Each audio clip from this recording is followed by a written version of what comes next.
Mūsu rīcībā. Labrīt, Ilze. Labrīt, Ilze. Labrīt, šobrīd atrodos Lucavas salā un šodien un rīt notiks festivāls Pozitīvs. Par to pastāstīšu nedaudz vairāk īsi pēc 8, bet šobrīd aktuālā laika prognoze. Tad šorīt Latvijā mākoņu ir visai daudz, vien brīžiem un vietām debesis skaidrojas, turklāt dažviet arī nedaudz līst. Gaisa temperatūra no 11 līdz 13 grādiem, bet šķiet, ka šis rīts ir krietni vien siltāks, jo valdošais ir lēns dienvidu-rietumu puses vējš. Vienīgi Kurzemes piekrastē tas pastiprinājies brāzmās līdz 10–14 metriem sekundē. Savukārt tur arī gaisa temperatūra ir nedaudz augstāka – 14–17 grādi. Dienā Latvijā būs mainīgs mākoņu daudzums, brīžiem debesis skaidrosies, tomēr daudz viet ir gaidāms lietus. Turklāt vietām līs arī stipri un intensīvi, un dažviet ir gaidāms arī pērkona negaisa. Un negaisa laikā vējš kļūs brāzmaināks, un arī lietus gāzes būs spēcīgākas. Dienā gaisa temperatūra no 18 līdz 22 grādiem. Rīgā rīts ir mākoņains, bez nokrišņiem, valdošais lēns, dienvidu-rietumu puses vējš, šobrīd 14 grādi, dienā gaiss iesils līdz 19–21 grādam. Debesis brīžiem skaidrosies, tomēr arī Rīgā pēcpusdienā ir gaidāms lietus, brīžiem līs arī stipri, tāpat pastāv arī pērkona negaisa iespējamība. Par brīvdienām, tad sestdien galvenokārt valsts austrumos ir gaidāms lietus, tāpat iespējams arī pērkona negaisa, savukārt svētdien daudz viet īslaicīgi līs un vietām ducinās arī pērkons. Paldies, Ilze. Jā, paldies, Ilze. Un šķiet drīz jau klāt būs tas laiks, kad ūdenī sēdēt būs siltāk nekā gaisā. Tas uz rudens puses vienmēr veido. Taču vakar teica, ka jūs paslīdējat. Jā, ūdens atdziest, bet gaiss reizēm atdziest straujāk. Tas valstības arī labs vismaz vakaros. Uz nakti varēs telpās jāsēž. Uzturēties. Labi, par laikapstākļiem tik tālu esam izstāstījuši šobrīd jau bez 5 minūtēm 8 un par kādu tieši šī brīža, šī rīta, ne tikai šīs dienas aktualitāti. Jauns palīdzības sūtījums Ukrainai šodien dodas ceļā no Rīgas. Tas ir ugunsdzēsēju nepieciešamais aprīkojums un 16 autocisternas, kas bez maksas tiks nodotas Ukrainas glābšanas dienestu rīcībā. Un akcijas norises vietā šobrīd ir mūsu kolēģi. Odita Miļa. Sveika, Odita. Sveika, Miļa, Odita, labrīt. Par šo notikumu. Jā, sveiki, kolēģi un skatītāji. Vispirms gribu teikt, ka redzot tik daudz ugunsdzēsēju mašīnu vienkopus, kā tas ir šeit, lūdzu neuztraucieties, nekas slikts nav noticis. Īstenībā šī ir laba ziņa, jo tā ir viena daļa no Latvijas valsts sniegtā atbalsta Ukrainai. Brīvība Ukrainai, jā. Nāca no iekšlietu ministrijas, valdība to atbalstīja, un tagad šodien ir tas brīdis, kad šis aprīkojums viss sveiciens ugunsdzēsējiem. Nodots Ukrainai, dosies ceļā uz Ukrainu, un ja ieraudzīsiet šo kolonu gar savām mājām braucot, tad nosūtiet kopā ar to labas domas Ukrainai. Jā, paldies. Jā. Kas tad īsti, kā tas viss tiek organizēts un kas tieši tiek nodots Ukrainai vēl, ne tikai šīs mašīnas? Par to es esmu uz sarunu aicinājusi valsts ugunsdzēsības un glābšanas dienesta priekšnieku vietnieku Jāni Grīnbergu. Labrīt, Jāni.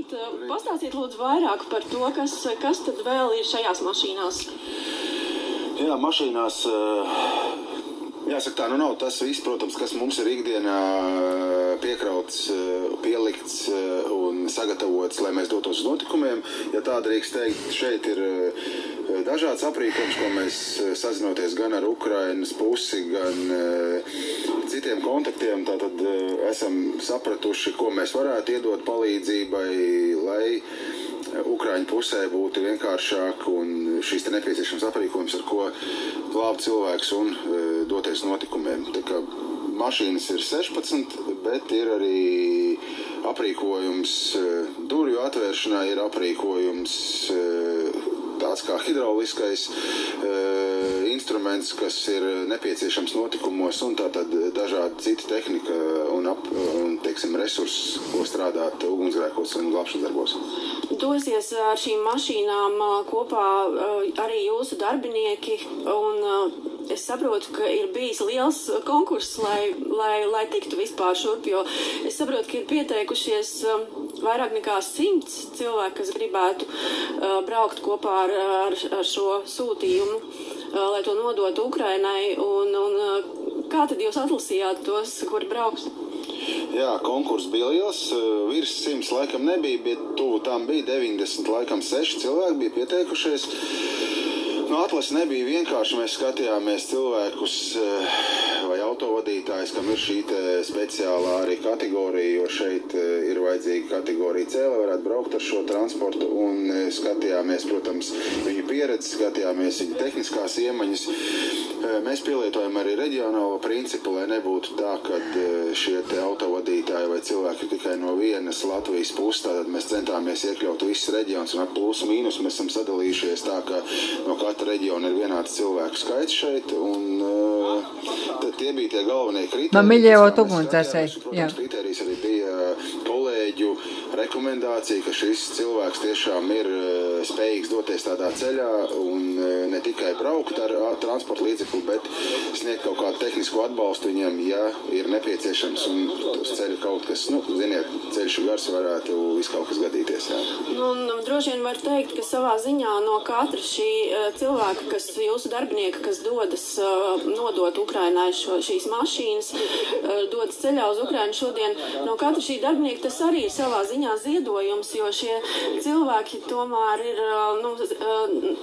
to dara savā brīvajā laikā, brīvdienās vai atvaļinājuma laikā, vai nekā es tā pareizi? Jā, pareizi. Jūs saprotat, neskatoties to, ka mēs šeit tomēr esam formstērpos, mēs pēc tam noteikti šos te formstērpus arī vilksim nost, brauksim savās privātajās drēbēs, mēs esam brīvajā laikā, tātad kam ir atvaļinājums, kas ir starp darba dienām savām, tātad šo te ieplānojuši, tas ir ziedojums, bet es domāju lielākais, tas varbūt ne ziedojums, bet aicinājums ir tieši tajā sirdī veselē, kad tas gan, jā, vienkārši jāpaliedz Ukrainai, jā.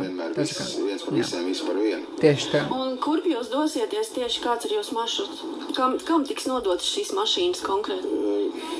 Mēs brauksim, kā jau laikam ierastais ceļš ir caur Lietuvu, Poliju uz Ukrainu. Jā. Aiz Vovas vēl nelielu gabaliņu uz priekšu, un tātad glābšanas dienesta pārstāvi mūs sagaidīs, un mēs šīs te mašīnas viņiem nodosim. Viņiem ir arī plāns, kur šīs te tehnikas vienības ir svarāk nepieciešams. Viņi ir apmēram jau šo te resursus sadalījuši. Man tagad, protams, nav galvā visas šīs te vietas, kur viņas būs, bet noteikti atgriežoties atpakaļ, ja jums būs interesi, mēs varēsim padalīties un konkrētāk zināt tās te vietas, kur viņas ir nonākušas. Skatoties uz šīm mašīnām, arī var redzēt, te ir konkrētu pilsētu vārdi, te ir mašīnas no Rīgas, redzēju no Ventspils, arī no Jūrmalas un dažādām citām vietām Latvijā. Šo mašīnu atdošanu Ukrainai neradīs Latvijā kādu iztrūkumu? Nē, neradīs. Mēs esam pēdējos 2-3 gadus atjaunojuši savu autoparku ļoti nozīmīgi, principā visu. Pateicoties valsts arī atbalstam, mums ir jauns aprīkojums, jauna tehnika, ar ko doties notikumos, tāpēc šī bija tā tehnika, kura ir arī liela daļa no viņas ir domāta braukt tieši paaugstinātas grūtības tādos ceļos, pa tādiem ceļiem, un tāpēc mēs esam, teiksim tā, arī skatījušies, kura no tām tehnikām ir vēl spējīgi kaut ko darīt un kalpot tieši šim mērķim, kāpēc viņa radīta, un par to nevajadzētu noteikti satraukties, ka kaut kur kādā reģionā nebūs vairs autocisternas, ar ko aizbraukt. Un kā jau jūs minējāt, mēs arī ar nodomu esam atstājuši uz autocisternām šo te pilsētas nosaukumu. Tas ir tāds arī kā simbols, lai šīs te pilsētu vārdi arī tiktu līdz Ukrainai. Jūs pats arī dosieties ceļā, vai ne? Jā, es tiešām arī došos.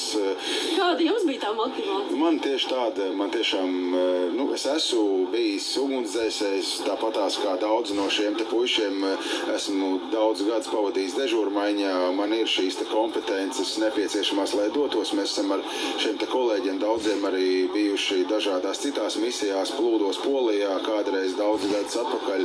Man ir iemaņas vadīt šādu transporta līdzekli, un arī ne tikai varu arī salabot, ja kaut kas nepieciešams, tā kā es domāju, ka esmu pietiekami kompetents, lai brauktu, un šie te paši kolēģi, ar ko mēs esam kādreiz daudziem, no viņiem esam kaut kur kādreiz braukuši, var arī to apliecināt, un es ceru, kad lai mums izdodās.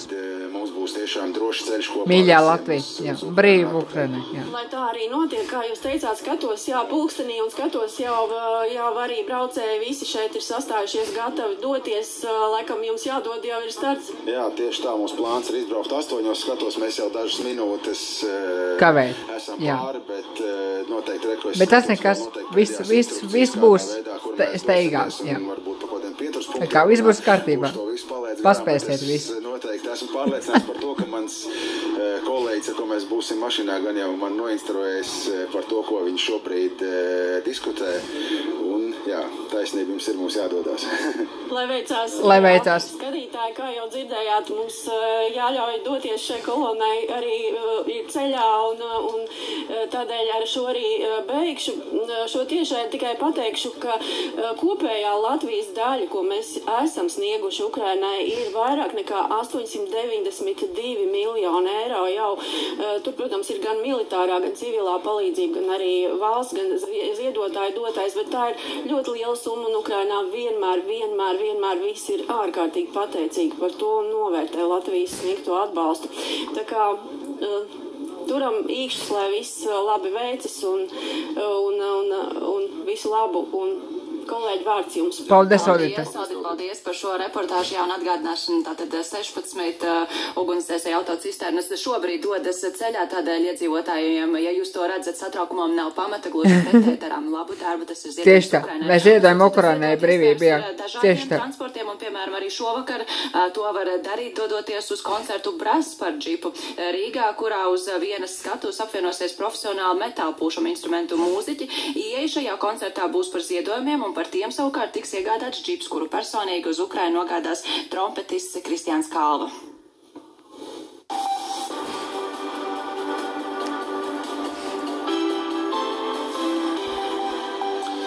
Sākot ziņu klāstu, viens no jaunumiem, ko salīdzinoši nesen esam uzzinājuši, arī ka ASV prezidents Donalds Trumps ir apstiprinājis, ka piekdien, tas ir šodien, viņš uzņems Azerbaidžānas prezidentu Ilhamu Alijevu un arī Armēnijas premjerministru Nikolu Pašiņjanu miera samita laikā, kur mērķis ir izbeigt abu valstu ilgstošo konfliktu. Tā kā pagaidām, kamēr ir visā liela neskaidrība par pašu Trumpu un Vladimiru Putinu tikšanos saistībā ar Ukrainas miera centieniem, tikmēr šajā konfliktā izskatās, ka miers varētu pietuvoties. Pašiņjans un Alijevs pievienosies man Baltijā namā uz oficiālo miera līguma parakstīšanas ceremoniju. Tā Truth Social pats Trumps bija ierakstījis, un norādot, ka Vašingtona arī parakstīs divpusējus nolīgumus ar abām valstīm, lai kopīgi izmantotu ekonomiskās iespējas, kas arī palīdzēs attīstīt un atraisīt Dienvidkaukāza potenciālu. Bet tagad arī atgriežoties pie aktualitātēm pašmājās, ik viens, kam patīk rakstīt, lasīt, vienkārši meklēt un atrast iedvesmu, pēc pāris dienām ir gaidīts uz rakstivālu, jeb jau otro rakstīšanas festivālu. Tas svētdien notiks Līgatnes radošajā kvartālā Zeit. Šogad festivāls kļūst arī starptautisks, viesos uzņemot ārvalstu rakstniecības izcilības, ar ko rakstīšana ir svarīga cilvēka attīstībā un ko rakstivāls cenšas izmainīt mūsu attieksmē. Par to tūdaļ interviju ar mūsu viešņu. Pie mums studijā mums līdzās rakstniece Inga Žoluda. Labrīt, Inga. Ja mēs skatāmies uz rakstīšanu kā tādu, tad, un, protams, arī uz pirmo reizi, kad jūs to pacēlāt pavisam citā līmenī, domājot par iespēju festivālu apvienot, vai tās atziņas ar kādu motivāciju rīkojot pērnā gada festivālu ir sabiedrībā jau gūšas atbalsti, un šogad jau ar pavisam citu pieeju var tuvoties otrai reizē? Pilnīgi noteikti. Man šķiet, ka tā interese ir vēl vairāk augusi, vairāk ir aktualizējies jautājums, kāpēc tad mums vispār nepieciešams šāds festivāls, un man liekas, ka jau sāk parādīties arī atbildes, ka tas patiešām ir vērtīgs, izklaidējošs, aktualizē valodu, latviešu valodu, tas, protams, ir tas pats galvenais. Par publiku runājot, kas tad rakstivāls kādus cilvēkus pulcē, vai tie būtu grāmatu mīļi un tie, kur ir kaislīgi rakstītāji, vai tomēr cenšaties un jums arī izdodas plašāk publiku sasniegt? Jā, tas ir jautājums, ko mums daudz jautā. Arī festivāla dalībnieki, autori, kuri brauks un runās svētdien, viņi jautā, kāda tad būs publika, lai zinātu, kā runāt ar šo publiku. Bet īstenībā mums nav tādas vienas atbildes, jo tā publika patiešām ir ļoti plaša. Mēs pagājušajā gadā bijām pārsteigti redzēt, cik daudzveidīgi ir tā publika. Tās ir gan ģimenes ar bērniem, jo mums ir programma arī atsevišķi bērniem. tie ir profesionāļi dažādu jomu, kuri patiešām izmanto šo rakstīto vārdu ikdienā, un es domāju, ja mēs tā paskatītos, cītīgāk tajā savām profesionālajā darbībām, mēs varētu izdarīt secinājumus, ka mēs īstenībā visi rakstām, vairāk vai mazāk. Jautājums, vairāk vai mazāk. Laikam ir tā atslēga, un kā rakstām, vai ar roku, vai datorā, vai tam šoreiz nav būtiski nozīme. Galvenais ir savas domas vai apziņas plūsmas izlikšana lineārā formātā kaut kur, ko mēs saucam par rakstīšanu. Kā tur tas akcents, tehnoloģiskā rakstīšana vai rokas rakstīšana arī? Tā ir droši vien visa veida rakstīšana. Rokas rakstīšana šajā gadā mums aktualizēs arī kaligrāfi, kas mācīs rakstīt ne tikai ar roku, bet rakstīt ar roku skaisti. Bet par tehnoloģijām un par vairāk mazāk, protams, ka tas ir tas jautājums, kas ir īstenībā visu festivālu pamatā. Jo pat tie cilvēki, kuri sauc rakstīšanu par savu profesiju vai profesionālo ikdienu, pat viņiem ir visu sēdi izaicinājumi, tad arī festivāls vienkārši runā par to, aktualizē dažādus veidus, kā mēs varam attīstīt, kā mēs varam mazināt savu nepatiku pret tādu lietu kā rakstīšana. Par to nepatiku runājot, varbūt jūs varat mums paskaidrot, labi, mums darba dēļ, es domāju, mēs diezgan daudz rakstām, bet varbūt tiem, kuriem tas nav tik ļoti daudz nepieciešams, kā jūs teikt, kādēļ tomēr ir svarīgi, ir vērtīgi un ir arī interesanti rakstīt, jo mūsdienās ir dažādas iespējas, viens, protams, rakstīt varbūt uz klaviertūras, bet var taču arī pat